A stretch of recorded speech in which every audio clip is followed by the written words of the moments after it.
पूरा पश्चिम बंगाल का हर जनता का मांग दादा एक ताकिए इन्वेस्टिगेशन चल रहा है।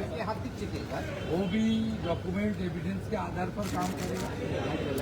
उसका जो टीम था वो भी चेंज कर दिया और कोर्ट का निगरानी में वो लोग नया तरीके से इन्वेस्टिगेशन शुरू किया। और जो नया सरकार आने का बाद दिन जो पुलिस अधिकारी लोग का इरेस्पॉन्सिबल कार्रवाई उन्होंने किया। पीड़ित परिवार को ममता बनर्जी का इशारा से रुपया देने के लिए आया। आरजी कौर का तोड़फोड़ कराया पुलिस को पकड़ा के। और जिस तरीके से ये इंसिडेंट को एज पर द लॉ उसको इन्वेस्टिगेट ना करके छुपाने का कोशिश किया था। इसके ऊपर सरकार एडमिनिस्ट्रेटिव बोर्ड से आईपीएस लोग को सस्पेंड करना, जो डॉक्टर लोग हैं उनका लाइसेंस कैंसिलेशन करना, करप्शन के खिलाफ चार्जशीट के लिए एनओसी देना, सब काम हमारी जो सीबीआई इन्वेस्टिगेशन के बाहर स्टेट गवर्नमेंट की ओर से जो काम है वो सरकार भी किया, हेल्थ डिपार्टमेंट भी कर रहा। बाकी आने वाला दिन में हेल्थ मिनिस्टर है जो रैकेट हमारी डॉक्टर बोन की इतना पेनफुल इंसिडेंट के लिए जिम्मेदार है, उसका खिलाफ भी हेल्थ डिपार्टमेंट कार्रवाई करेगा। आज मैं उनको स्मरण किया। यहाँ अभया का राष्ट्र का उद्घाटन कुछ दिन पहले हुआ। उनका स्मृति को अक्षय अमर रखने के लिए रत्ना जी का लीडरशिप में हम सब लोग एक साथ काम करेगी। और मैं पुलिस को डायरेक्शन दिया है सीबीआई का इन्वेस्टिगेशन का दायरा के बाहर जो क्रिमिनेशन के लिए जो वो भी एक बड़ा स्कैम है, वो उसके ऊपर इन्वेस्टिगेशन करके जो लोग उस दिन सीसीटीवी के फुटेज में था वहाँ का दीदेन एमएलए, काउंसिलर और जो आदमी, उसके खिलाफ कार्रवाई होना चाहिए। सीबीआई का पास जो 3-4 इशू में इन्वेस्टिगेशन कोड दिया है, शायद ये बाहर इसको पुलिस कर सकता है। इसका डायरेक्शन भी मैं दिया। बांग्ला की बांग्ला है, बोलूं बांग्ला है, बांग्ला है, बांग्ला है। बीच मोड़ में ममता बनर्जी जैसे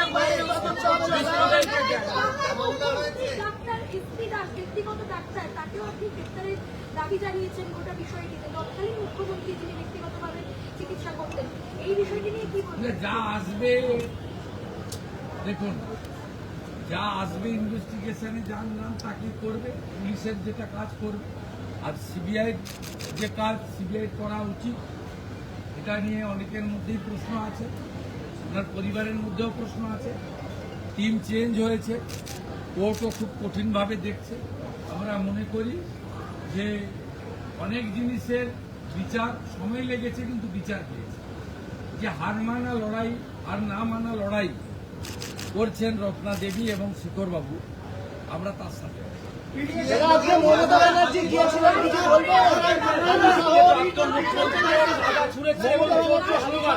প্রথম কথা বলি শুনুন, উনি জেড প্লাস ক্যাটাগরি আমরা উইথড্র করিনি। ডাইরেক্টর অফ সিকিউরিটির সিনিয়র অফিসার এখানে আছেন, আমার সিকিউরিটির জন্যই আছেন। দেখুন, আমি ওনাকে নেমেই জিজ্ঞেস করেছিলাম যে ইজ দেয়ার এনি কমিউনিকেশন। তারা বলেছেন কমিউনিকেশন আমাদের কাছে ছিল না। তবুও আমি টিভি ছবিতে যেটুকু দেখেছি,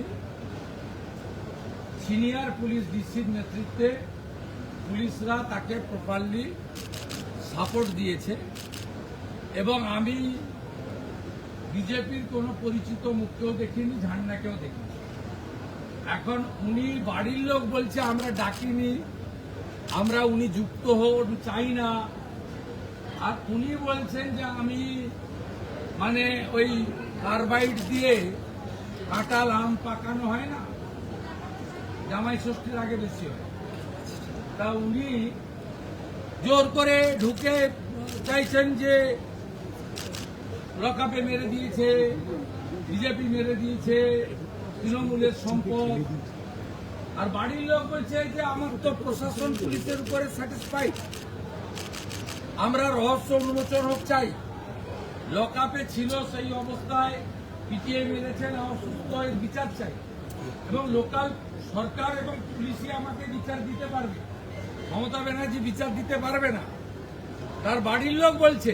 আর আপনি ওখানে ছুটির দিন একজন লয়ারকে সঙ্গে নিয়ে রাজনীতি করতে গেছেন পুলিশকে না জানিয়ে।